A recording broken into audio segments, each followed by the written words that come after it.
I welcome all of you to for our 98th webinar. Today, Mr. Gokarnation we have and supported by our leading anchor, Mr. Prithvi Chopra, and our technical partner, Mr. Nitin Chopra, and all they are going to address on the issue of Taskmaster. It would be like Mr. Gokarnation's questions, because he is known for his questions in all the sessions. So we have asked Mr. Gokarnation to specifically come with a questionnaire session. So on that basis, that idea only this session is before you. So, and I welcome Mr. Gokarnation to deliver his questions. Welcome, sir. I'm audible, sir? Yes, sir. Yes. Good evening, everybody, friends. Thank you very much for having given the opportunity by Madras Tax Webinar Bar. Today, we have decided to bring you issues relating to what about the issues relating to relaxation given by the government due to the COVID pandemic problem, all these things.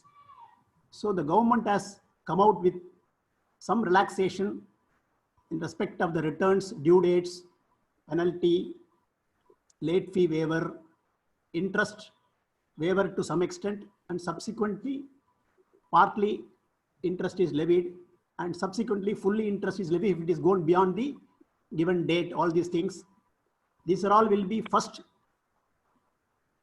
to be given by Mr. Nitin. And with regard to Mr. Prithvi Chopra, he has already taken a session on appeal matters, the procedure and other issues relating to appeals.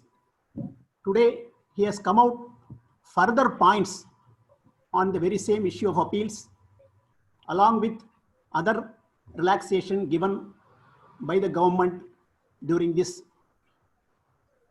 lockdown period. So now I request Nitin, who is the first coming, sir? Nitin or Chopra, sir? Prithvi will do first, sir.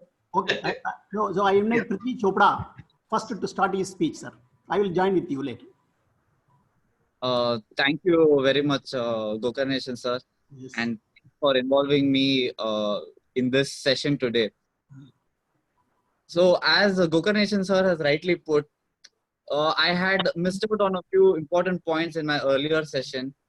I would not say missed out, but probably there are a few changes also due to the COVID-19.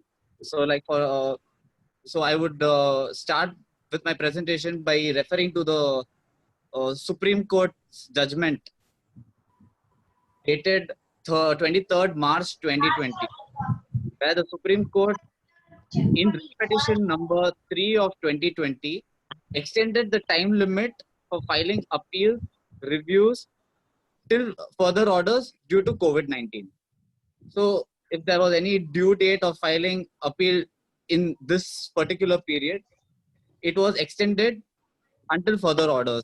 The due date was extended.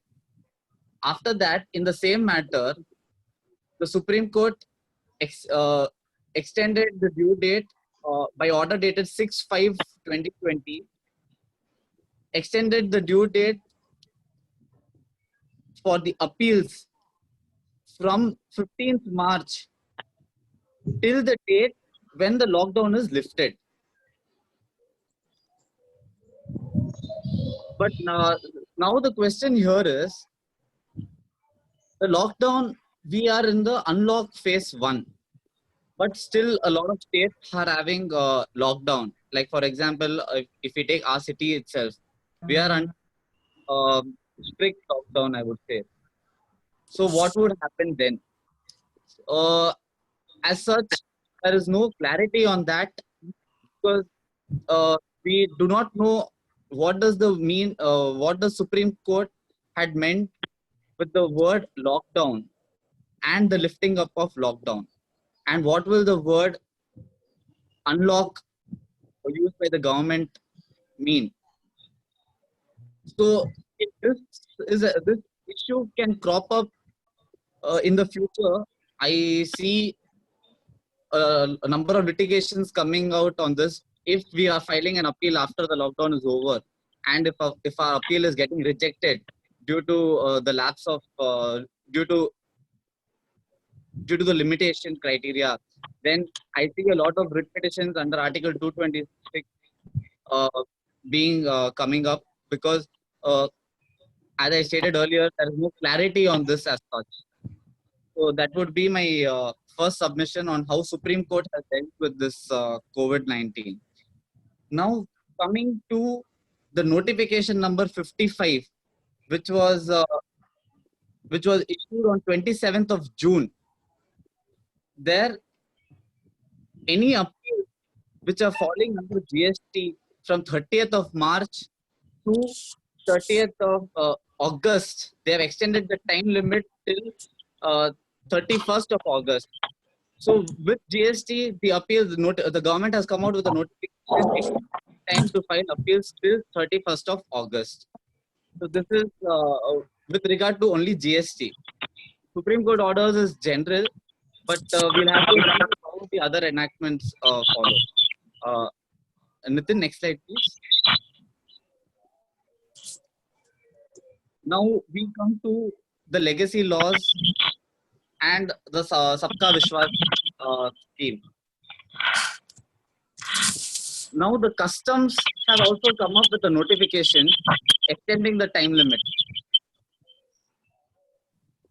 Am I audible? Yes, Nitin? yes. Some sound is coming back.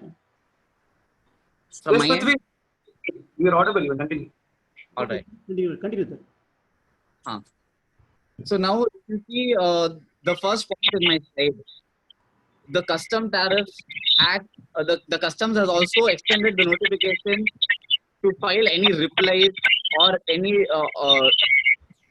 I think there's some disturbance. I'm sorry, Nitin. I think you have to mute your other device. Yeah, it's on mute. It's on mute. Okay. I'm sorry. So, if the due date for filing appeal as reply or issuance of any notice or order, etc., which falls between the period of 20th March to 29th of September, the time limit has been extended till 30th of September under this notification dated 27th of June. So like that, specifically, GST has come out with the notification, customs have also come out with the notification. But if you see the Sabka Vishwas scheme, the due date was 30th of June only. There has not been any extension or there has not been any issuance of any notice extending the due date for making payment under the Sabka Vishwas scheme. So people who have missed the bus in for filing their for making the payment under the Sabka Vishwas scheme, I doubt if they will be able to catch it again. Moving on. So these are my submissions on with regard to the temporary reliefs which the government and the various the GST Council and the other enactments have come forward with the procedure of filing of extending the time limit for appeals, orders, or whatever. Gokarnation, sir.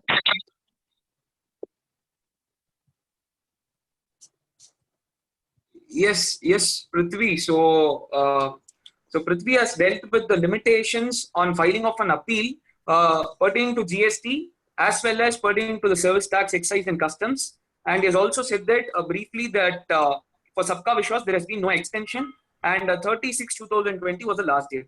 Now moving on, what about extensions or reliefs provided by the government with regard to filing of GST returns? Nitin. Yes. I want to add some value addition for the submission made by Chopra. Yes, sir. Continue. In notification 55 of 2020, the department extend the time limit for the department also to issue notification, to issue show cause notices, to give any circulars, whatever the required under the law. They have extended this to department side also. And assessee department said also appeals can be filed before up to 31/8. Suppose if the due date falls between this containment period, then it will be extended up to 30/8/2020. Both sides, both assessee as well as for the departments. But there is no time limit given for other filing of the time limit for the respect of the filing of returns have not been covered here. It is given separately. That's why now Mr. Nitin is going to handle this, sir. Thank you. Yeah. Yes, sir. Thank you. And there were for GST appeals, the due date is on 31st of August, as Prithvi has said. For an appeals pertaining to the legacy laws, customs, service tax, and central excise, it's 30th of November. The notification is clear on it. And now moving on with the due dates for filing of GST or 3B returns, as Gokarnesan sir has rightly said, the notification number 35, which was further amended by notification number 55 of 2020, specifically does not deals with an extension of GSTR 3B and GSTR 1. The other returns like GSTR 4, 5, etc. are extended, and the refunds are also covered under the said notification 55 and 35. So now moving on with what are the extensions given for GSTR 3B and GSTR 1. Notification number 51, 52, and 54 of 2020, dated 24/6/2020, deals with the benefits, the reliefs given to an assessee or a taxpayer with regard to filing of GSTR 3B returns. They have divided the category of taxpayers into two types: a taxpayer having a turnover up to 5 crores and above 5 crores. So now I'm not going on into the detailed dates for up to 5 crores. I will just touch upon an example of above 5 crores. Since above 5 crores is little complicated in the sense, earlier there was a circular was saying something different. Later on, after the issuance of this notification, the circular is giving benefit to the assessee. Now moving on, I will just take with an example of February 2020, returns pertaining to February, GSTR 3B return pertaining to February 2020. So generally, a taxpayer whose turnover is more than 5 crores, above 5 crores, the due date for filing GSTR 3B is 20th of March 2020. So on or before 23/2020, the assessee has to file GSTR 3B return pertaining to February 2020. If he files after 20th of March, then interest was applicable. So now the government has extended the due dates as well as reduced the interest portion if it has not been filed within the extended due dates also. If the return is being filed between 21st of March to 4th of April, that is 15 days after the regular due date, then 0% interest will be applicable. Example, if it is filed on 3rd of April, then 0% interest will be applicable.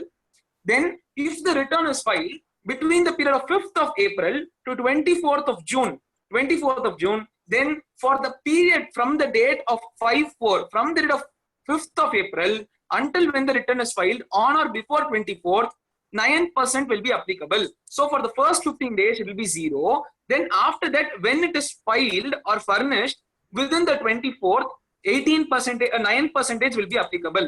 If it is filed 25th onwards, 25th of June onwards, 18% will be applicable only for that day, for that period after 25th. Example, on 26th of June 2020, if the return is filed, for the first 15 days until 4th of April, no interest. From 5th of April to 24th of April, for 24th of June, for so many days, 9% will be applicable. And for 2 days, 25th and 26th, 18% will be applicable. That's how it is to be calculated. The circular has said so. Earlier, it was something different. It was like from the due date itself, which was very much little unbeneficial for the assessee. Now they have made it little good for the taxpayers. That is how it has to be calculated. And March, April, May also they have notified the due dates for filing of the GST returns. But for June, it is yet to be notified. Moving on, the other category is up to 5 crores. They have divided into two further categories: Category 1 state and Category 2 states. States like Tamil Nadu, Delhi, Tamil Nadu, Maharashtra, Gujarat, etc. fall under the Category 1. Category 2 is Delhi and other northeastern states are under Category 2. For them, different dates have been specified, but the same application of interest, the method of calculating interest is same. So I'm not going on into the details of the dates. Next is GSTR. Next is another thing which I want to touch upon is this is also relating to 3B. Okay, GSTR 1 also they have extended. Actually, in the literal sense, the due dates for filing of GSTR 1 is not extended. So what is the consequence if GSTR 1 is not filed within time? The consequence is late fee. So they have said if with the given date for the month of March 2020, if it is filed by 10th of July 2020, then interest will be then the late fee is waived off. If it is filed after 10th, then late fee will be applicable. So this is how they have notified it, late fee, how it is to be calculated. One of the very interesting and important thing, which is very much beneficial for the MSME or very small enterprises, like the compliance was not made by them improper by filing of returns within the specified dates. So initially, few of the assessees, even now, they have not filed their returns within the due date, and they have paid a huge amount of nearly 70,000 to 1 lakh amount of late fee alone. Now the government has decided for the period, return period from July 2017 to July 2020, for all these periods, if the return is filed within 30th of September, then late fee is reduced or waived off. For the taxpayers who file nil return for that particular tax period, the late fee is completely waived off. And for those taxpayers who have a liability, so other than nil return, rather than saying it as a liability other than nil return, maximum amount of 500 is applicable. What about those taxpayers who have already paid before this was notified, who have already paid? What about them? The tweet has been given by the GST network stating that whatever was paid in excess of more than 500 for that return period will be recredited to their own cash ledger. So it is a very good move by the government. And we may be thinking, what is this? Only 5,000 is the higher limit. How much an assessee would have paid? I have already covered statistics which was given by an RTI. I will also bring it in this presentation also. For this period of April 2019 to December 2019 itself, the late fee amount was collected was around 1,898 crores. If suppose 5,000 was the higher limit of late fee at that time, now if they are capping it to 500 as the higher maximum slab, then huge amount will be refunded to the assessee, will be given to the assessee as a recredit, will be recredited. So and again there was also another interpretation or another doubt rather than interpretation. What is whether if an assessee has only input tax credit in a particular month, whether even for that late fee is waived off or 500 will be applicable, an upper limit of 500 will be applicable. I think as per my understanding, if an assessee files a return only for input tax credit, availing input tax credit without any liability, that cannot be set as a nil return, and even for that late fee will be applicable. So this is regarding the recent developments in due dates as well as the late fees, sir. Nitin. Yes, sir. Here, if the taxpayer turnover is more than 5 crores, yeah, he has filed the return for this period after 110 or after 39/2020, there is no waiver of late fee. He has to pay the full late fee right from the day number 1. Yeah, exactly. They have to be very careful. The assessee has to be very careful because he has to discharge all his liability and filing the return, everything before 39. Then only he can get all the benefits. If he extend his return beyond 39, then he lose all the benefits. He has to pay full late fee. Exactly, sir. As you said, there is no clarification on that also. So assuming it would be from the respective due dates, the late fee will be applicable. Yeah. Because the concession is not given to them. That's why automatically it goes to the original late fee rate. Yes, sir. Yes, sir. So this is regarding the recent due dates extension and the recent news on GST returns. Yes. Over, sir? Yes, sir. Yes, sir. Okay, sir. So any doubt on this filing of return, due dates, all these things, because it is tabled will be available in the YouTube all channel, all these things, they will upload all these things. People can see this slide, everything, all this. Secondly, now we will switch on to the question sessions. Now, Prithvi, will now explain the certain concept of the appeals issues now, which was not earlier either missed out or not fully covered. Now let us over to Prithvi. Yes, sir. Thank you, sir. So last time when I dealt with the issue of appeal, uh, I might have missed out on a few things, or probably I wouldn't have elaborated on a few very important things. First, first I would like to go on with what are the appeals which lie before the Honorable Supreme Court. So any order from the High Court which we are filing, and if that has to be challenged, then the appeal will lie before the Supreme Court. There's no doubt about that. Now, if you take section 118 of the GST Act, section 118 subclause, I'm sorry, I'll just read out the provision.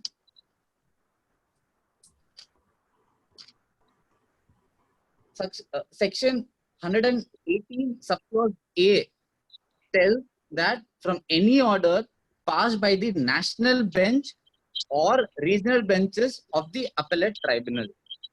So now we will have a question saying what is a national bench or what is a regional bench, and what appeals will lie before the national bench or the regional benches.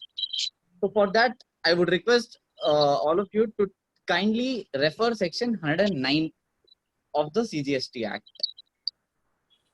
109 subclause 5 reads as, the national bench or the regional benches of the appellate tribunal shall have jurisdiction to hear appeals against the orders passed by the appellate authority or the revisional authority in the cases where one of the issues involved relates to place of supply.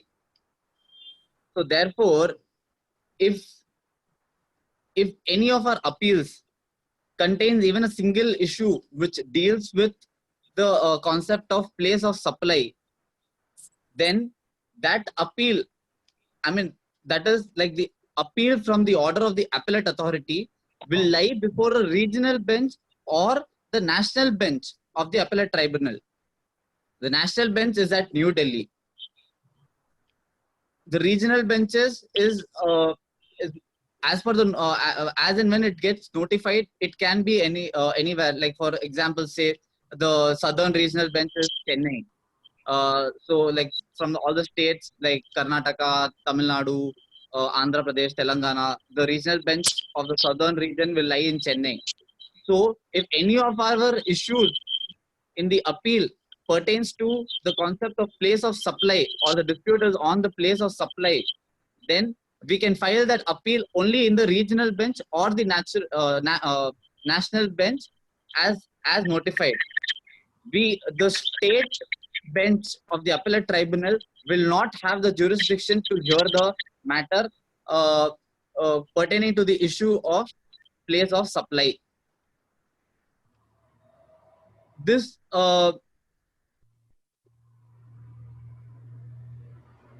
so how do we differentiate between a state bench and a national bench? As I stated earlier, the national bench will be the New Delhi bench of the appellate tribunal, and the regional benches of the national bench will have the jurisdiction to hear any appeals pertaining to place of supply.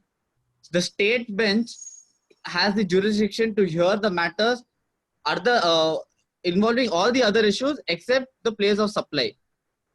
And there is a further classification to a state bench called area bench also. So the area benches can be, for example, say in a state of Tamil Nadu, we might have an area bench in Coimbatore, we might have an area bench in Chennai also. And in a few states, there can be only one bench also, which will be termed as state bench. So any order from these benches, that is the state bench or the area bench, the appeal will lie before the High Court. Whereas any order from the national bench or the regional benches, the appeal will directly lie before the Supreme Court. It has bypassed the appeal before the High Court. The Act has bypassed the appeal before the High Court. So this is one important point which I wanted to emphasize upon in this session. Gokarnesan sir, can I move on to the next session, next point, or do we have it? What is the next point, sir? So the next point is regarding the monetary limit. Okay, before that, Yes, sir. you can give some clarity, just Yes. within 10 minutes, 10 seconds, about Yes, the sir. status of appeals right from the show cause notice level. Just a point, bullet point like that. Suppose if a show cause notice is issued, the order, it will be adjudicated by the adjudicating authority depending upon the value limit given in the by the government. Yes, Number sir. one. Once the order is passed by the adjudicating authority, for all the issues, including the place of supply issue, the appeal lies with the next person, appellate authority. From that appellate authority, the appeal either will go to the respective High Court or to the Supreme Court, whatever it may be. So, tribunals, state tribunal or or national tribunal.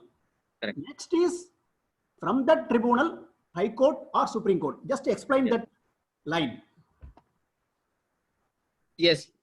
So as I've stated earlier, section 109 subclause 5 tells that the national bench or the regional bench of the appellate tribunal, what appeals will lie before the national bench or the regional bench.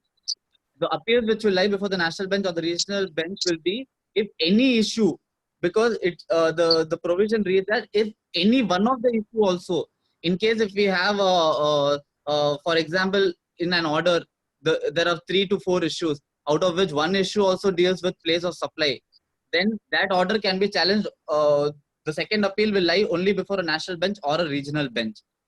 But if there is no issue of place of supply, then it will lie before the regular state bench only. So this is the main classification which they have brought up, and the appeal and any order of the state bench appellate tribunal challenged before the High Court under section 117, whereas any appeal from the order of the national bench or the regional bench can be challenged before the Supreme Court only. It cannot be an appeal cannot be filed against that order before the High Court. Chopra, I'll put it the other way. Okay. Yes, sir. Suppose if Commissioner Appeals pass an order, yes, sir, where the issue involves only place of supply, and another order is input tax credit, whatever it may be, assuming. okay, sir. Then there is a two order. One order on place of supply, another order is on input tax credit. Now the input tax credit will go to the state bench from the Commissioner Appeals order. The Correct. appeal to the go to the state bench. Now the place of supply issue order will go to national tribunal, either in Delhi or in the other places, regional places. Yes. Now, whatever the order passed by the state bench only will go to High Court, because Correct. the state bench does not have any jurisdiction on the place of supply. The High Court also will have no jurisdiction. Yes. Why High Court of Madras has no jurisdiction on place of supply means because the basic fundamental thing is any order passed by a state bench will go to the High Court. High Court. Since state bench does not have jurisdiction on place of supply, there is no appeal in High Court also. The first itself it goes to national bench to straight away to Supreme Court. That's Supreme all. Court. Now your clarity. Yes, sir. Yes, sir. We go next. The point here is there are two separate orders being passed. No, even if it is a common order is passed, Common order, then one issue is place of supply, then the it will go entire before the order national goes to bench. national tribunal only. National tribunal only. Yes. Yes, sir. Thank you, sir. Sir, now the next point which I would want to touch upon is who is an adjudicating authority, and what is the power for the authorized person who is being appointed as an adjudicating authority to decide on the appeal, to pass an order. So, so there is a notification dated. I would just take out that notification. I'm sorry, I am not having a soft copy of it to share it in the screen, but I can read it out for you. So this is the notification dated 9/2/2018, where It is a circular. It is a circular. it's a circular. Sorry, I stand corrected. It's a circular where they have listed out a tabulation telling who can pass an order. The orders can be passed by a superintendent of central tax, deputy or assistant commissioner. Oh, thanks, Nitin. Deputy or assistant commissioner of central tax, and additional or joint commissioner of central tax. Then now the superintendent of central tax has the power to pass an order when under the CGST, when the amount does not exceed rupees 10 lakhs. So when the dispute is only with up to 10 lakhs, the superintendent of central tax can pass the order. And when it comes when it involves IGST, the maximum limit is 20 lakhs. And when it comes to both CGST and IGST, the maximum limit is 20 lakhs. Now coming to deputy or the assistant commissioner of central tax. The monetary limit for the deputy and assistant commissioner is anything above rupees 10 lakhs, not exceeding rupees 1 crore in case of CGST, anything above rupees 20 lakhs, not exceeding rupees 2 crores in case of IGST, and anything above rupees 20 lakhs and not exceeding rupees 2 crores with regard to CGST and IGST. So they are the adjudicating authorities when the monetary limit is so specified. Now, anything above rupees 1 crore or rupees 2 crores, as the case may be, the adjudicating authority will be the additional or the joint commissioner of central tax. So here, both the SSC, as we have as I have already dealt earlier, that under section 107, these appeals can be challenged before the commissioner of appeals, that is the appellate authority. Like in the earlier regime, even the commissioner was given the commissioner was given the power to pass an order, but here the order can be passed by additional or joint commissioner, which is the highest authority to pass any adjudicating order. Therefore, all the appeals, let that be from the SSC or let that be a departmental appeal, it will lie before the appellate authority under section 107, who is the commissioner of appeals. The time limit, as I have dealt earlier, is 3 months for an SSC. Nitin, I just intervene to you. There are two appellate authority. One is commissioner appeals, another is joint commissioner, additional commissioner appeals. There are two types. Suppose any order passed by an authority below the rank of joint commissioner or additional commissioner, suppose by AC or superintendent, the appeal lies with the additional commissioner appeals or joint commissioner appeals. Whereas any order passed by the joint commissioner or the additional commissioner, that goes to commissioner appeals. There's one layer in between. Before commissioner appeals, there's another person called additional commissioner or joint commissioner appeal is there. Yes, sir. Thank you for that clarification, sir. I missed out on that word. So yes, as Gokarnesan sir has rightly put, so any appeal from the order of the additional or joint commissioner will go before the commissioner of appeal, and any order from the superintendent or the deputy or the assistant commissioner of central tax will go before the joint commissioner. Additional appeals, additional commissioner appeals. Additional commissioner of appeals. So these are the points which I thought was equally important when dealing with the concept of appeals, because we have to know who is an adjudicating authority and what orders can and who and at which level the orders can be passed, because the monetary limit also plays a vital role. So these are my additional points on appeals.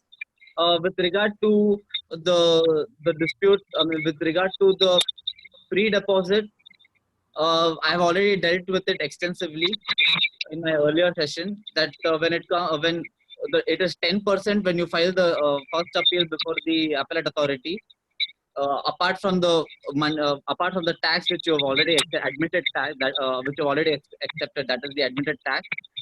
And when you are filing a further appeal before the appellate tribunal, you have to pay 20% in addition to the 10% which you have already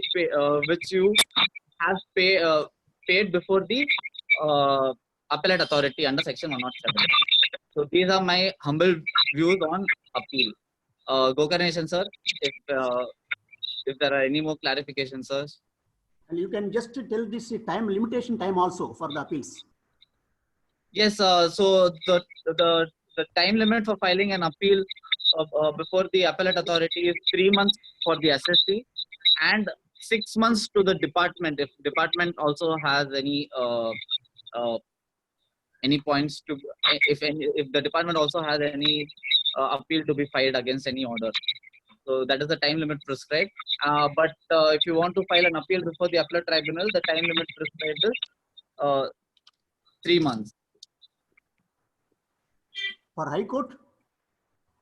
High Court is the usual. It is 6 months. 6 months. Days. Within 180 days. 180 days. Yes, sir. So these are the time limits with regard to the filing of appeals before various forums.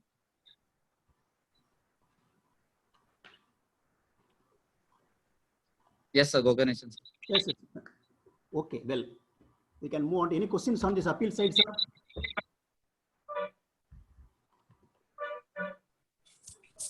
Any questions from the members on the appeal side? So there have been a few questions in the chat box, which I think after we finish with Nitin, we can take up collectively. Nitin, shall we go to the questions answers on the return side?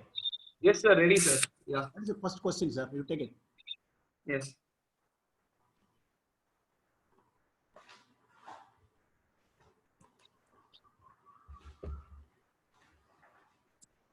Shall I ask the question, sir?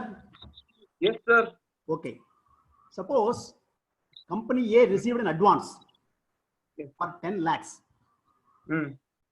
and 100% paid by the service receiver to the service provider, and service provider also paid the GST on the same month. Say for example, January, whatever it may be. He has paid the tax and he has incorporated the GSTR1 as well as the GSTR3B as advance.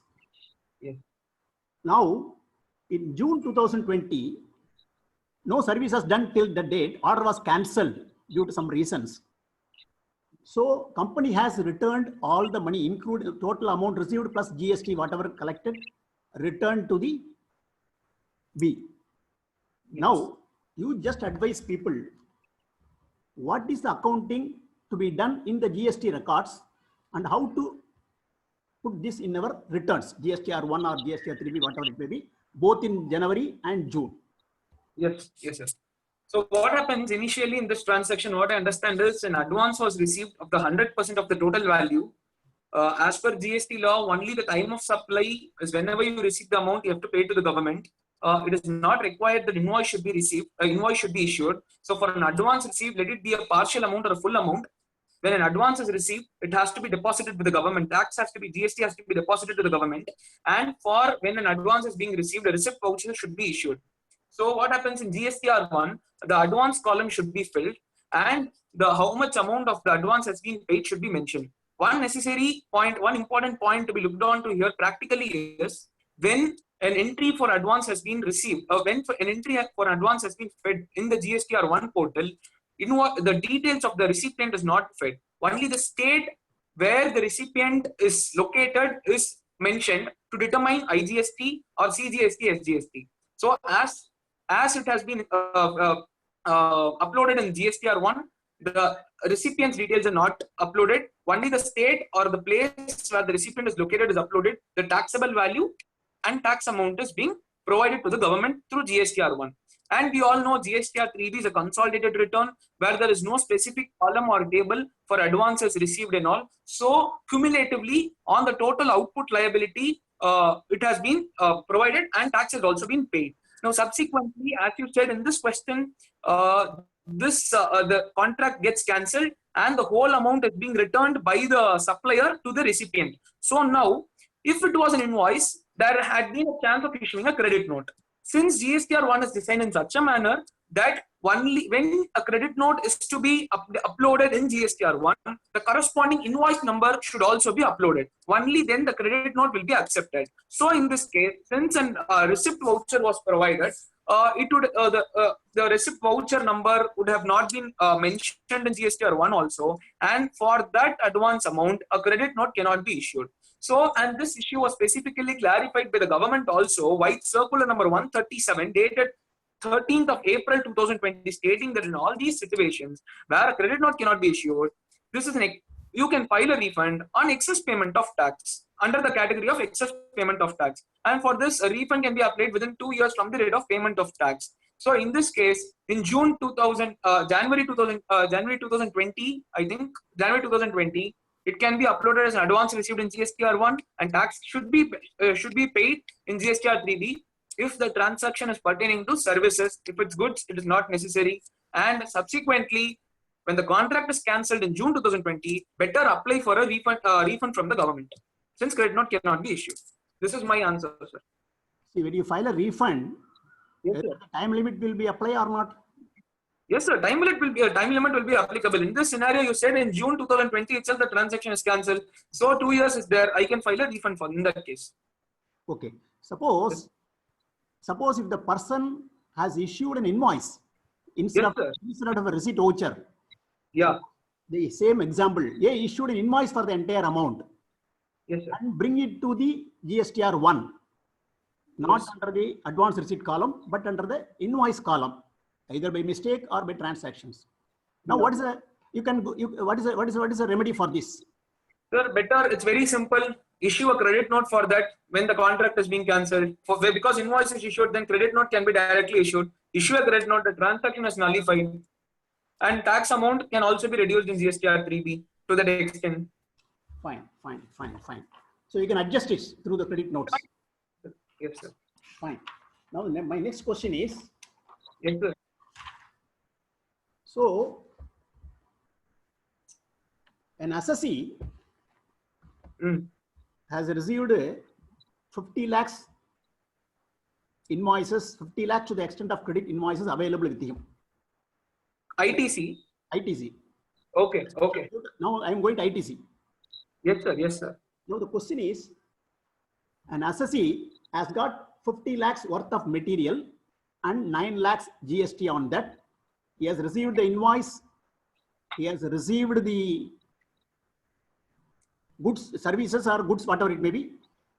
And Okay. GST has also been, GST has to be taken. Credit has to be taken. Now Yes, the sir. question here is, in the month where according to the GSTR 2A, he has got credit to the extent of only 3 lakhs. Okay. Now understand. Now, according to the provisions available, either he Yes, can sir. go for 110% of the 3 lakhs available. He can take 3 lakhs and 30,000 rupees, and he has to maintain lot of accounts for individual supplier wise. What is the balance amount to be taken at a later date when he files the GSTR 1. At the same time, there is a time limit given under the law. He cannot take credit of any invoices pertaining to a financial year from April to March on or before, after 30th September 2020, assuming, what is 30th September, the next year, whatever it may be, coming year. October. No, 30th September. Or when you file your return on 20th October, whatever, okay, I fully agree with you. Or the month of September. Now, Yeah, the question is, I decided I don't want to go into the confusion of 110%. I will take only the matched credit and leave the 10% without taking. I'm having an account of all the balance not uploaded by the suppliers, credit not taken. Now, subsequently, supplier, as and when supplier update credit, I am taking credit, no doubt about it. But that after 30th September, some of the amount for which the supplier has not filed, even in 30th September, he has not filed any GSTR 1 return. He filed only in November 2020. Okay. What is the fate of the credit? Okay, sir. So the issue is very interesting and very, very complicated because this rule 36(4) and all comes into the picture 110%.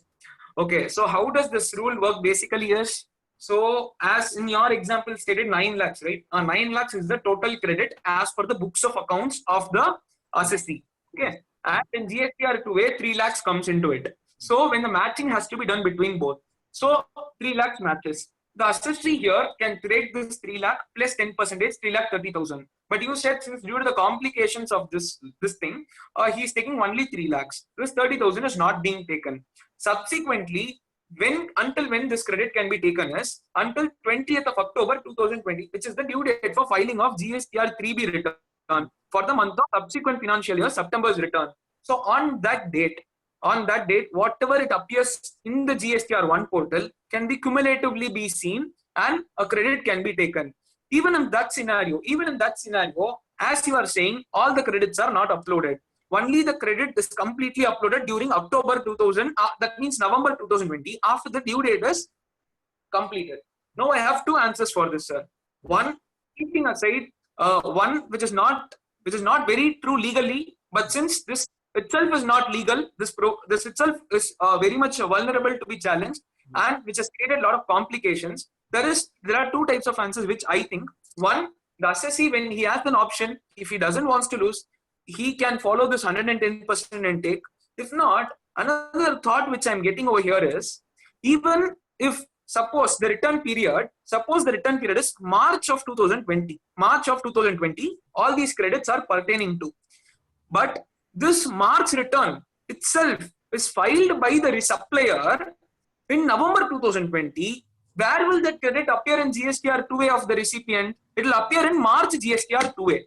Okay. When the department makes an audit or whenever there is a check done, okay, the department will not be in a situation to find out when this credit has appeared into my GSTR 2A at all. In that situation, in that scenario, it can be said, this credit is appearing in my 2A and I have very, very correctly taken the ITC. But that is not very legally right. This will arise a problem if you are filing your GSTR 9 and 9C, that is the annual return and audit, before the supplier files his GSTR 1. Okay, then it will automatically not appear, it will not auto-populate in my GSTR 9, and the auditor will write that you have taken excess credit than what has appeared. So your question is very right. Assessee is highly affected because of this if the supplier is not filing GSTR 1, sir. There is no methodologically answer for it. Okay. I will give a suggestion. Yes, sir. Okay for you. Okay. So on 30th September or on the September return, Yes, sir. take the entire credit to overcome the limitation aspect. I will take the full credit. I am not going by whether 2A is there or not. The difference credit I am taking on 30th September itself. But it is a wrong credit. But once you take the credit, fulfill the limitation period. You're Okay. taken with the limitation, but it is not a legal credit as per law. It's not an eligible credit. I will reverse it immediately on the same by raising the DRS C3 challan and made the payment. Okay. Okay. There are 2 options here. One, either I can make the payment immediately on the same month with a letter to the department saying that I have taken this much of credit. I have reversed it by this challan with the liberty. As and when he filed 2A in a subsequent corresponding months, I will take the credit, number 1. Or second option is, I will take the full credit. But the credit automatically offset the balance only you are liable to pay by cash. Normally, when you upload the return, suppose your total tax payable is 10 lakhs, means your credit, whatever available is 5 lakhs, for example. So remaining 5 lakhs only you have to pay by cash. But there is an option available for correcting the 5 lakhs in the GSTR 3B return. You can go and correct that instead of 5 lakhs. If you want to retain 2 lakhs to the other credit, which is not available in 2A, you put only 3 lakhs there, and the remaining 7 will automatically come in the cash side. So 2 lakhs will be in your closing balance in your credit ledger. Now, once it is in the closing balance, I will continue to do the same thing because I have taken the credit. Once 2A is filed by other suppliers, on that month, I will not make any adjustment. I will take the full credit. Is it right? Because you have to do some test on this. Okay. Coming to both, I'll address, sir. Coming to a second situation, correct me if I'm wrong. You said you have a higher credit balance of 5 lakhs, assuming 5 lakhs. You have taken wrong credit, which is not an eligible credit you have taken. What you are saying, you will keep a portion of it and you will reverse the portion of it. That means, suppose you are having a liability in that month also, in that particular period, a portion you will pay through credit and a portion you will pay through cash. I think the GST portal doesn't allow without making the full payment. If you are having a credit balance, until you make your credit zero, it won't allow you to pay through cash. No, sir. You go to the table. You go to the final table where you can do manually correct that 5 lakhs to 3 lakhs and balance you can pay from cash. Automatically balance will go to the cash. Just try that. It's only in a trial. Okay. Yeah, I think it's not possible. Okay, I will. It's not possible under IGST because under IGST you cannot do anything. It will first IGST will become zero. Then you will come to CGST. All this. If the problem is in the IGST, then you have no case. Okay. I say it is possible only in the case of CGST and SGST. You have to try because assessee should not put into problem because he has paid the tax to the supplier. Supplier has taken the money from him. He has not filed the return in time, and moreover, the returns also, they have given all the due dates for filing GSTR1, GSTR3B, everything, not beyond 39. They have put only 38 or suppose, why not give some benefit to the limitation for taking credit also? Sir, exactly, sir, exactly. I am on with you on this, but the first situation you said, no, the first situation which you said, where you will avail the credit before that, and then you will reverse it. Okay. Once you avail it itself, it becomes an ineligible credit for you. Then if you're availing in that month, why don't we avail as and when, as per your GST, as per your purchase account itself, as per your books of accounts itself? It doesn't make any big difference. Okay. And another point, yeah, I'll address, please, sir. I'll address. What you are saying is, I will avail it, I will not utilize it, I will reverse it so that I can escape the interest liability under section 51. Okay. Then you cannot, the logic which you are applying here is, you are taking from section 16(2) provision of 180 days. Once you can take it, you can reverse it, again you can take it, there is no time restriction. But what you have taken here, I don't think so that option of the second provision of section 16(2) will be available here, and the department will surely not allow you that you can again take it even after the due date. I don't think so that logic can be applied to this provision, to this sort of transaction specifically. Okay, it has to be tested on. Yeah. Okay. Exactly, sir. Okay. Thank you. I'll go to the next question, sir. What is the timing available, sir? You have got enough time? I have times. We have to. The next query is, sir. Yes, sir. A person raised an invoice for 1 lakh. Yeah. And dispatch the goods to the customer. Okay, sir. Customer, it reaches the customer destination. Everything is fine. Okay, sir. But he says, due to some, I don't want this because I cannot keep the stock in my godown. Okay. Please take it back. Mm. I'm ready to return back to you. Mm. He has not paid also because on the credit basis, whatever it may be. Mm. Okay, Now, sir. the seller, supplier has got 2 options. Either he can bring back the goods to his factory, Yeah, or yeah. he can divert the goods to some other person from the first customer premises itself. Now, Exactly. in both situations, what is the documentation you do and how will you reflect your GSTR1 and GSTR3B, etc.? Okay. With respect to way bill also. Yeah.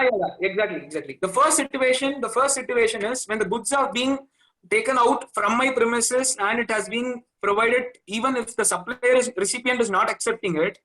This is the transaction of supply, because as per the rules of time, I have to raise an invoice when the goods are taken out. So when the goods are being transported, I have to send out with an invoice. So I would issue an invoice. On the same, I would also upload it into GSTR1. Okay. Subsequently, when the transaction is being cancelled, I should also issue a credit note. Even though literally the contract is being cancelled, but the supply was made. So I should issue an invoice. I should also issue a credit note. So the transaction would be nullified. Point number 1. Point number 2, coming on to the second transaction, because as you say, practically it is not easy to transport until suppose from Tamil Nadu to Delhi and bring it back to Tamil Nadu will increase a lot of cost and huge amount of loss will be there in transportation. Then there will be other litigation. So what in this transaction, as you're saying, you are finding another recipient in Delhi itself. Okay. So now the goods have been transported from A, the supplier, to B, the recipient at Delhi. And now you are finding another recipient C at Delhi. So now what happens? When already I have issued an invoice to B, I have also issued a credit note and that transaction is nullified. So from A's premises, an issue of invoice should be issued to C, stating that bill from A's location dispatch from B's location. Okay, the same should also be done with e-way bill, where bill from will be from the location Tamil Nadu, A supplier's location, and dispatch from will be from Delhi, B's location to C, and the consideration should also be received from C, and invoice can be issued directly. Fine, very good. What about the e-way bill? Yeah, exactly. In e-way bill also bill from Tamil Nadu, dispatch from location of B. Fine. Yeah. Now coming to a company has made a supply to B2B customer. Okay, sir. He will take credit also. But Yes, sir. by mistake, he include this value in B2C column and file the return. Yeah. There is a complaint from the customer. I am not getting your invoice reflected in my GST or 2-year return. What are you doing it? Then only I realized after 3 months, there is a wrong entry in the B2C column instead of B2B column. What is your remedy? Sir, this has happened during the initial months. Even now it is continuing.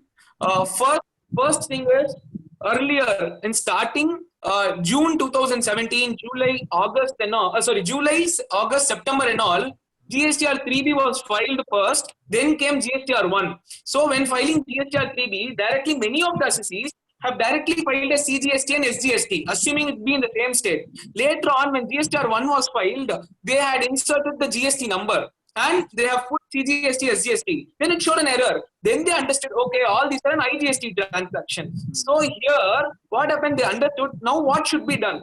If I'll give you an example. June 2017, assuming 18,000 was paid tax, 1,18,000 the total value. 18,000 was paid as a CGST 9,000, SGST 9,000. Then on that particular month, while I am finding out this while filing December GSTR 1, then I have an option of amendment of B2C invoices. I have to select the month of June 2017. I have to reduce the value to that extent, taxable value and tax amount of July 2017. I have to reduce to that extent. So my liability will decrease in that. Here in GSTR 1 of December, where I found out there is a mistake, I should upload in B2B invoices. But here, sir, again, 3B should be left as it is because tax was already paid. Now a supplementary question on this. Yes, sir. How many times I can do the rectification? Yes, very, very interesting question, sir. For 1 month, if suppose July 2017, B2C is amended once, it cannot be amended again. That was very big problem. Yeah, even now it persists. Suppose if a person make 2 mistakes, you have to do it at the same time. After waiting, you have to do. Sir, there is one solution for this. You can keep a time gap of 6 months. Once in 6 months, I will wait. I will see what are all the mistakes I have made for all these transactions pertaining to one particular month. Then cumulatively, I should correct it once. okay. So this can be done to avoid that mistake, sir. Very good. Very good. Very Sir. Another question is, Yes, the sir. company availed the services of an advocate. Now I am coming to the lawyer side. Yeah. And GT also, for example, it's a reverse charge mechanism. They have to discharge the liability of GST, the receiver. Yes. The question is, if you go to the eligible documents Yeah. for availing credit, Yeah. where invoice issued by a service recipient, suppose if the supplier means he will issue an invoice, no doubt about it. Yes, sir. If the supplier is not a registered person or advocate or other person where supplier is liable to pay, he will issue only his own invoice and you have to make the payment and issue a receipt payment voucher, all these things. But Yes, sir. payment voucher, you cannot take credit based on the payment voucher. It is not described as a document. Either I should have an invoice issued by the service provider or I should have a bill of entry in the case of export. Like that, there are certain documents prescribed. So how will the assessee can take the credit, whatever the amount paid under reverse charge? Yes, sir. Can I answer, sir? Yes. Yeah. The specific rules and section pertaining to this credit, 31 says, 31 3 D and F, I think so. If I'm not wrong, I'll also check it. 31 D and F. 31 3FG. Yeah, 3 F and G, not D. Sorry, F and G. It says. F is an invoice. No, okay. Yeah. F is an invoice which states.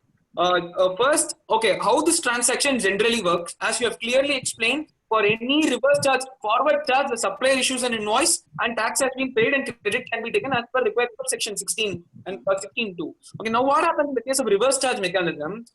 The primary law in 16.2 does not differentiate between a forward charge and reverse charge. It says to take a credit, there are 4 line conditions, and one of the important condition is the recipient of the credit. That means the person who is the recipient should have the possession of an invoice. So here, in case of reverse charge, the supplier would have not issued an invoice. Okay. Here, what happens?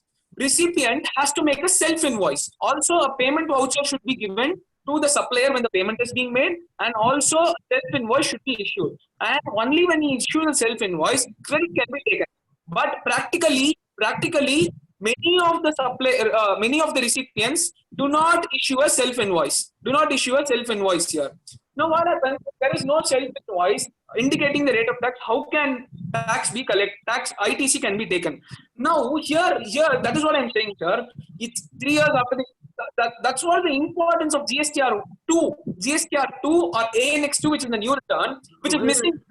Today, there is no GSTR 2.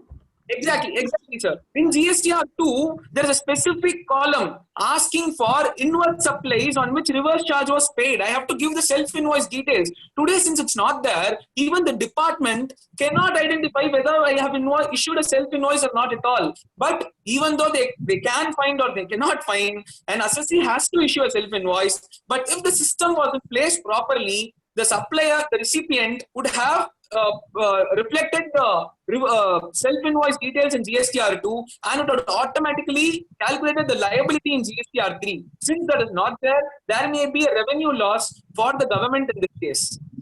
So problem here is most of the assessees, they do not raise self-invoice. They simply pay the amount and immediately, because the GSTR 3 just add the figure there manually. Yeah. So by this seminar, I want to advise all the assessees, please raise an invoice at least once in a month, one in single invoice, giving all the particulars of various supplies made by recipients, and make a consolidated, so that it will avoid unnecessary, because your credit is right. This is a procedural lapse. You can overcome in the appeals, all these things. But you have to suppose if the department issue a show cause notice that there is no document available for taking credit, I will not allow the credit like that if that comes. We have experience in the MODVAT regime, all these things. Number 1. Okay, you are going to find an answer. Now, we can have some more questions, sir. Or any time is? I don't know what is the timings. 7:10, sir. Huh? We can take up a few questions. Okay, shall we go to the audience otherwise? Yes, sir. Okay, we'll give some time to the audience, sir. I will ask Natarajan sir to add if anything is left or to clarify something. Natarajan sir. Sir, some of the... You can summarize, sir. Sir, some of the issues... Clear. Sir, I want to emphasize here, some of the issues we have said this may not be right or may be right. It should be tested in the question of law. But the question is, we have to take some action. Yes. That is where I stand. Because my superiors have informed me, when the law is very clear, go by the law. When the law is not very clear, you do whatever you want, keep the department informed that I have done like this, I understand the law like this, based on which I take the credit. You suppose you avoid suppression. You avoid suppression, intention, all these things. The department also will refer the matter to the board and get back to you, whatever it may be. So ultimately, the credit should not be lost. Very good suggestion. Very good. Natarajan sir, yes, sir. You can answer. Just to continue with what Mr. Gokarnesan said, when the law is clear, you follow the law. When the law is clear, follow the logic. So everywhere, law is nothing but logic. So once you follow a logical mechanism, definitely you will not be fined to follow it, even though there are cases, ultimately the judiciary will come to our help. That should be our baseline. If law is not clear, we have to go by the logic. To put it in a lighter vein, to quote a dialogue from the Nayagan movie, and the Madre, if you feel that you are eligible to take the credit, legally you are eligible to take the credit, definitely we can take the credit and somehow we can justify our action. That is the baseline. But after hearing all the discussion, we may understand there are a lot of practical issues where there is no answer in the law. In a business, so many things will be happening. Everything cannot be predicted and included in the law. For example, this law started in 1944. Even after 70 years, we continue to have litigation. The GST is just 3 years old, and 3 years old, we cannot expect answer to all practical problems at one go. So this has to evolve over a period of time. That is the message which we have to take. And with this one more request I am making to Nitin, all these GSTR 1 and GSTR 3B extension, that all is very, very complex. If some assessee asks a simple question, sir, what is my due date? Whether I am liable to pay interest, whether I am liable to pay late fee, we cannot give a simple answer. We have to go through several notifications, see the changes. This is very, very difficult. So when this webinar was going on, I have prepared one Excel sheet format and sent it to Nitin. I request Nitin to completely fill it up. So for every month, what is the original due date? What is the revised due date? When interest will come? At what rate interest will come? When late fee will come? At what rate it will come? So like that, one Excel sheet format I have prepared. Nitin complete it and complete it. Once it is over, we can circulate it among all our members. It will be like a ready reckoner and it will be useful for all of them. And all of you have done a very wonderful job on practical issues. Definitely these sort of sessions are very helpful for the people who are at the cutting edge level. And thank you for I think Krishnanand wants to add something. It was said that when the law is clear, follow the law. And when the law is unclear, follow the logic. I would beg to differ. After informing the department, that's the No. I would beg to differ there. When the law is clear, follow the law. No dispute on that. When the law is not clear, follow what the lawyer says. What are we sitting here for, sir? And breaking our heads and discussing all this.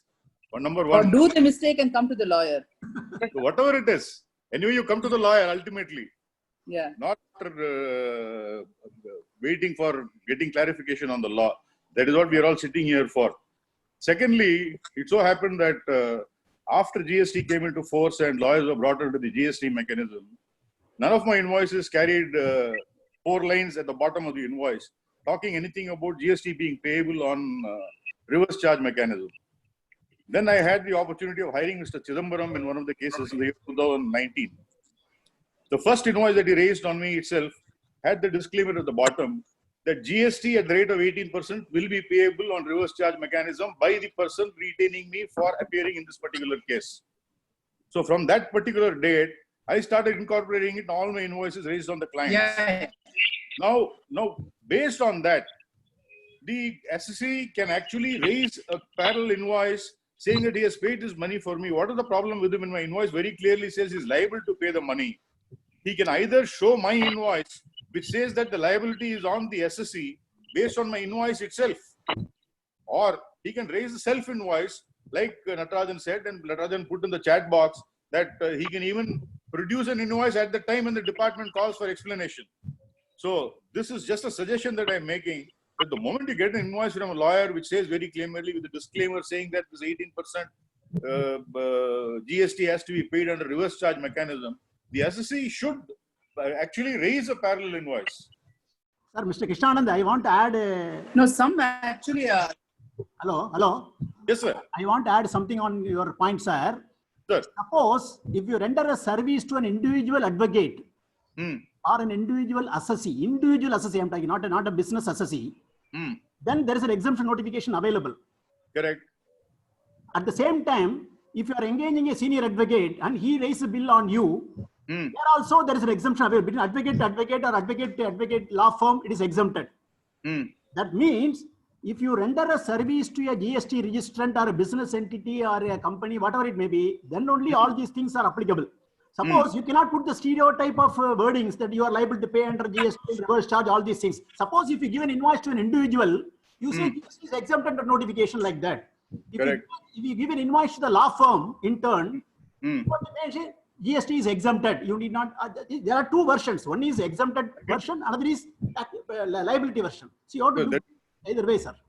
That is where the lawyer in you works. I usually don't make payments through my firm.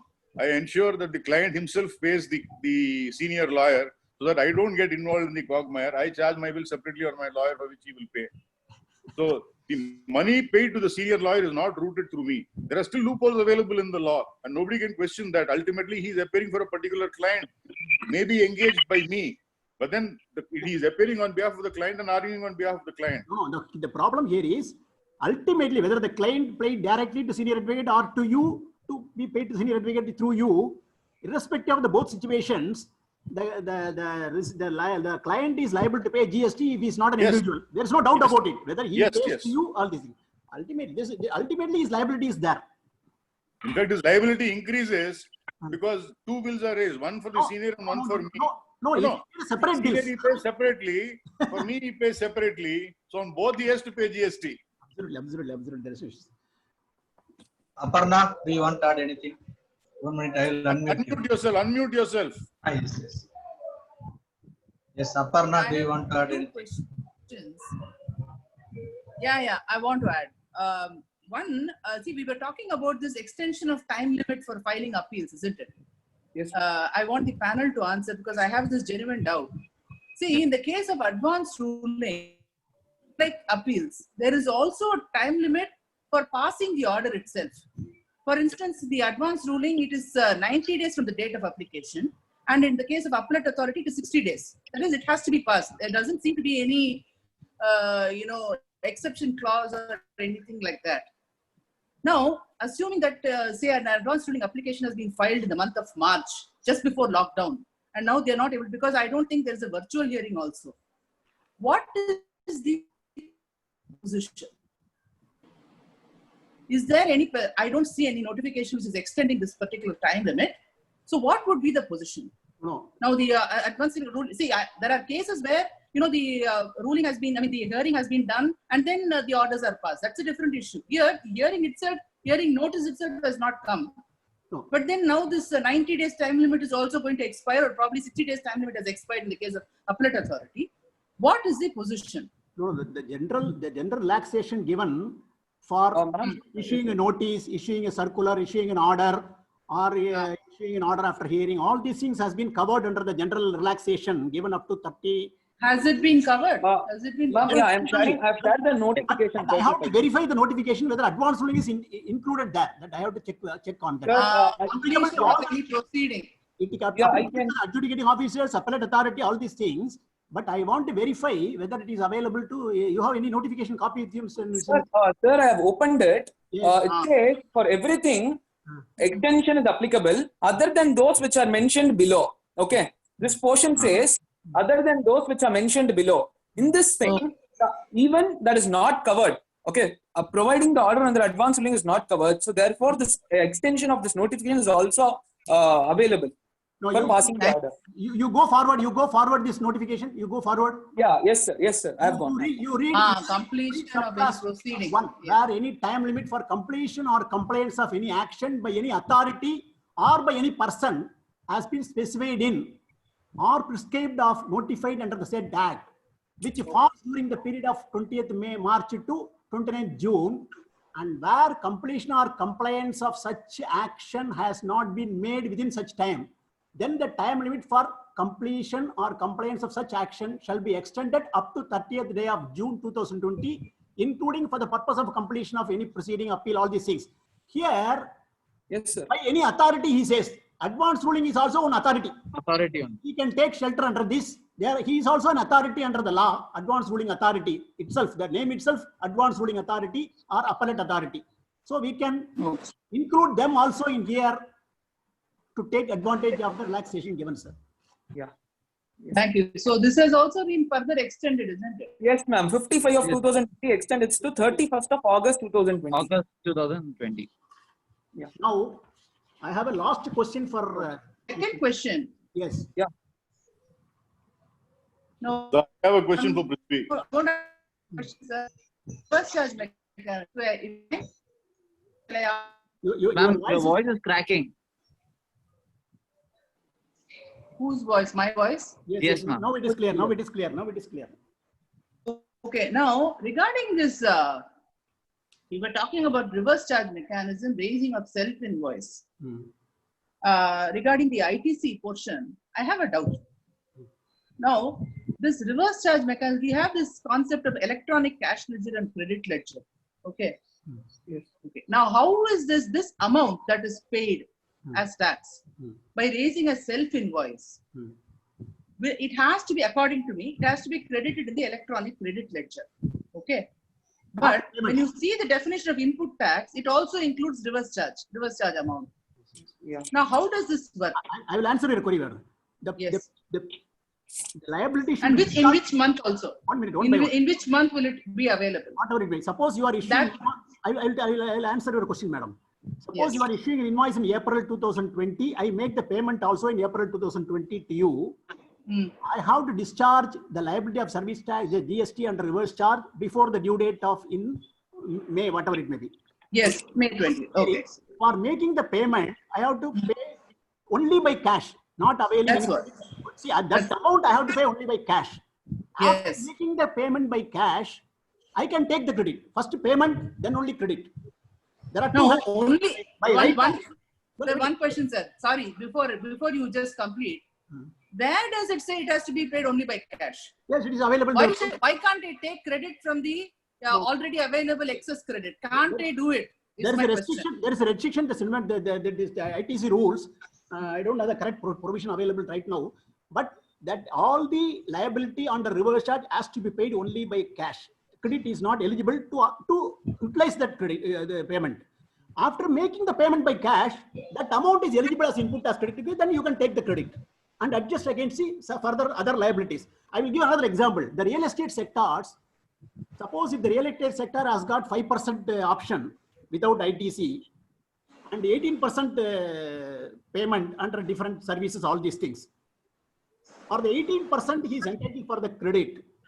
For 5%, he is not entitled for the credit. But the notification very clearly says this 5% has to be paid only by cash. Suppose if I have a credit of 20 lakhs, I cannot adjust both 5% and 18%, take the adjust through the credit available. Even if credit is excess available to me, I cannot utilize the credit. I cannot. I'm making the 5%. Same concept is applicable for reverse charge also. Right. So it is credited in the electronic cash ledger. That doubt is cleared. Now, in which month is the credit available? How does it move to the, for the purpose of input tax credit? Yeah, I take it, it is treated as an input tax. Absolutely. How is it done? Absolutely. Normally, there are two types of statements. One is GST or 2A and 2. Now 2 is not functioning. 3 is not functioning. The original GST situation is not implemented. Yes, it's not there. So it is manually taken. Today, everybody is taking manually. The TSTR 3B is the only return where you can enter your credit totally, not even breakup wise, total credit. You can go on entry, manual entry. So you have to have the documents in your hand, Excel sheet or whatever it may be. Apply the same figure in the respective column of the GSTR 3B. That's the credit taken. The moment, suppose for April, you issue an invoice in 10th April. I make the payment to you on 15th April. I paid the GST also on 15th April means same April I can take the credit in my GSTR 3B set amount. So everything is okay. But today there is no direct mechanism from the GSTN portal to take the credit. Only 2A is coming to verify whether the credit taken by us is correct in accordance with the law. 2A is only for the supplier to be included his invoices in the 2A return. Reverse charge mechanism is not in 2A. Import is not in 2A. So all this is not available in 2A. So till the full system is implemented, this is only a manual credit. Okay, so we'll have to wait for this. No. Today you can take manually and utilize the credit. To understand this. Yes. Thank you, sir. Thank you very much. Now, Yes. Nitin. Yes, sir. Yes, sir. I have a small question on you. Yes, sir. Somebody has written to me. Yes, sir. There is, suppose if I want to file a nil return. Yes, sir. There is a provision available in 3B. 3B I can file a nil return. There is no issue. Yes, sir. Yes, sir. Filing GSTR 1. Yes, sir. The system is not allowing it to pull 00. It has to raise some dummy figure. Then only it accepts. I will answer that, sir. Even initially while filing, I also thought like that. But the thing is, the portal says, it is not required to put any 0. The portal says, press the generate summary button. Okay. Refresh it. close the portal. Come after 5 minutes or 10 minutes. Then you come and see the submit option will be available. So there is no requirement of putting any dummy entries. You can select the nil option and submit the return. There is no nil option. There is no selection of nil option. You don't put anything. You don't click any box. You just click the button, generate summary. Then there will be a refresh button in the top. Refresh it. Go log out. After that login, it will work. This is a problem faced by various SSEs. Yeah, initially even I thought dummy entry should be filed. Yes. Later on, after doing it 2-3 times R&D, we found out that even without putting any entries, generate summary button, then you can file it. And now, after going through all these hurdles, I am reminding my earlier days from 1984, when 1992, when Senvad credit of capital goods and inputs were introduced. Lot of problems like that. Invoice is not in your name, tariff item is not there, this, that, that's where a lot of issues. Now the same issue started in GST.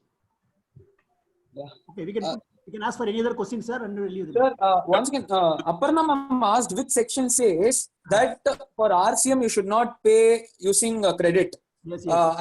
Like 49.4, it states the amount available in the electronic credit ledger may be used for making any payment towards outward tax under this act, under IGST, in such a manner and subject to the conditions as conditions and within such time as may prescribe. So the word outward tax liability is used. So RCM liability cannot be treated as an outward liability, and thus I cannot use the credit for paying that, and that's why we are paying it through cash.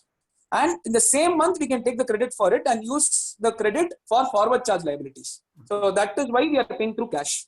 Okay, very kind of you. I don't remember the correct provision. Yes, sir. Even I was searching for Today, see, we are aged. See, now Central Excise Law has got 40 sections and 233B rules. Even today, we'll tell everything A to Z and Z to A.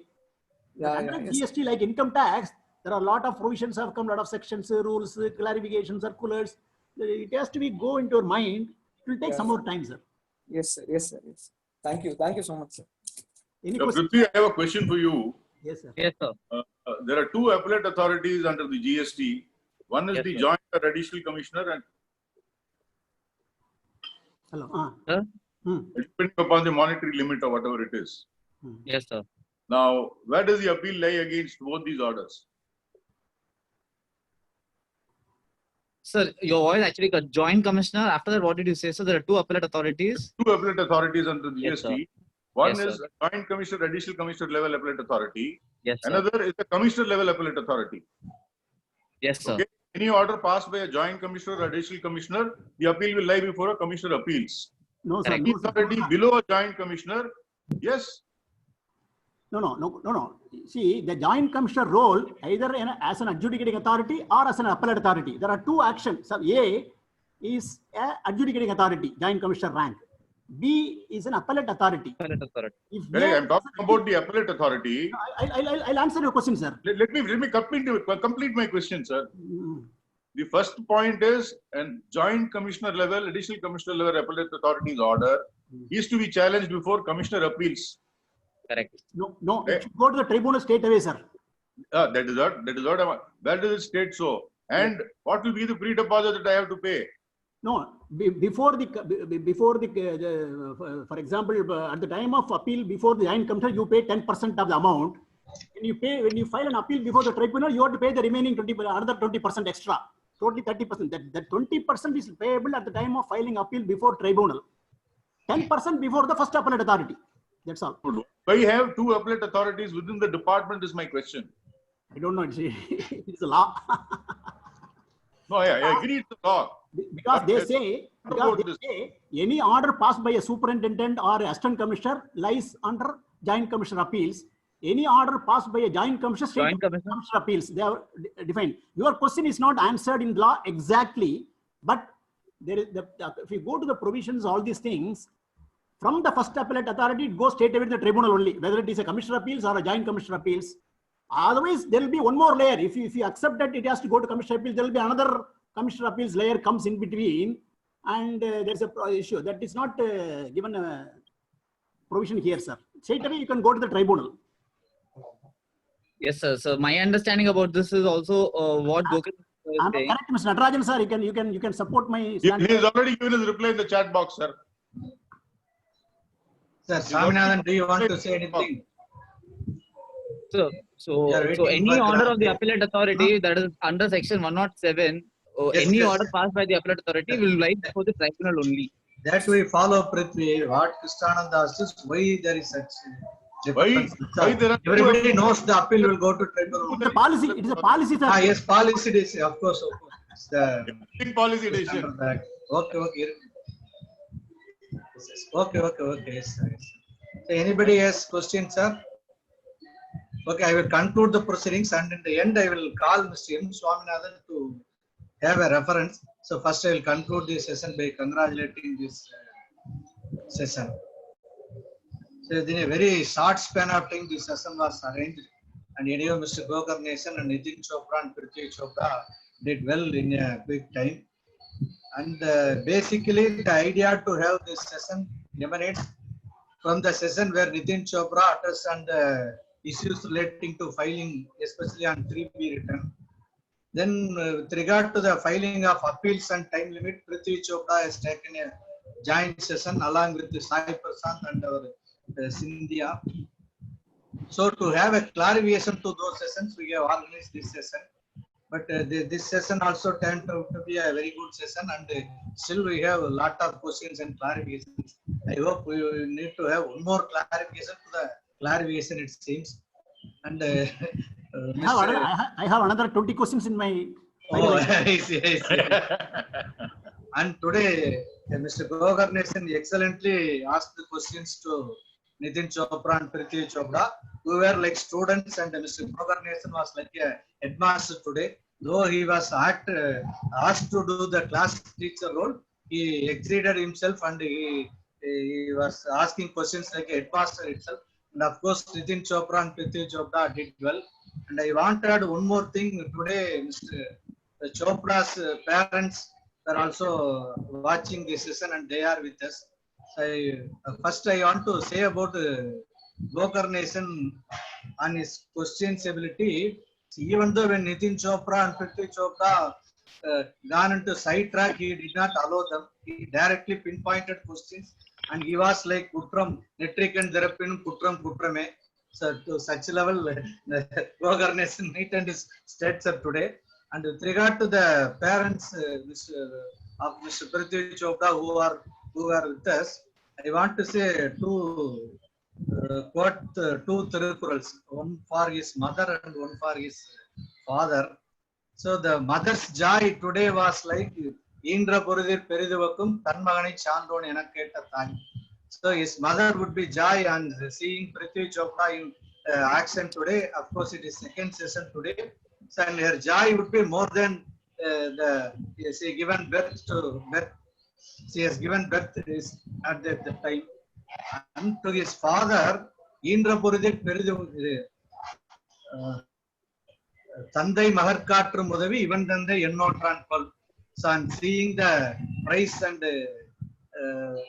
the way Prithvi Chopra has taken the session. So it would be joy for him to say, everybody has to say what his father did penance to have such a son. So I congratulate his parents and all his family members. And once again, I thank all the participants and Mr. Gokarnesan and Nitin Chopra and Prithvi Chopra. And also I request all of them who have not taken any session, you may come forward either to have a single session or a joint session. So you have to use this opportunity. All of us have to use this opportunity and grow on our own. So it's a opportunity given to us. We have to utilize in a wisely manner. So that's a message I want to give today, and I thank. Now I call upon Mr. M. Swaminathan to say a reference message. Yes, Mr. Swaminathan.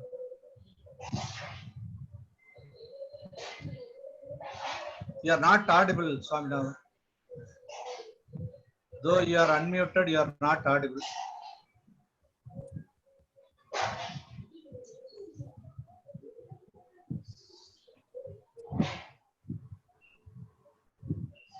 So disconnect the audio and connect it once again. Sir has left, I think, so he'll rejoin. No, he is there. Okay. No, sir, it's not coming. Is there, sir? Okay, I will read the message on behalf of him. So We have heard about there are we are in some kind of pandemic situation where everybody got some kind of fear with us. So while the thing so recently we lost a office assistant who was working with one of the judges in our Honorable High Court, and his brother is also employed in Madras Bar Association, and the departed soul is survived by his wife and 2 daughters. So in memory of him, we just wanted to have a reference. His name is P.S. Kandavel. So we, as a paying respect to him, we will observe 1 minute silence to say the departed soul will be rest in peace. So let us all observe 1 minute silence in respect of Mr. P.S. Saktivel.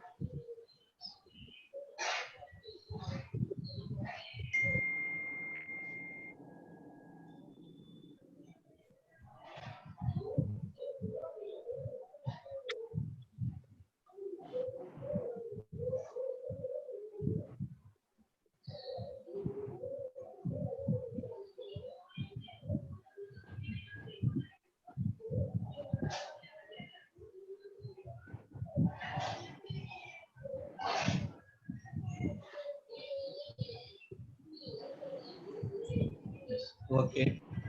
I thank all of you for having the kind reference. We pass on the message to his family. And once again, I thank all of you, and I ask all of you to stay safe.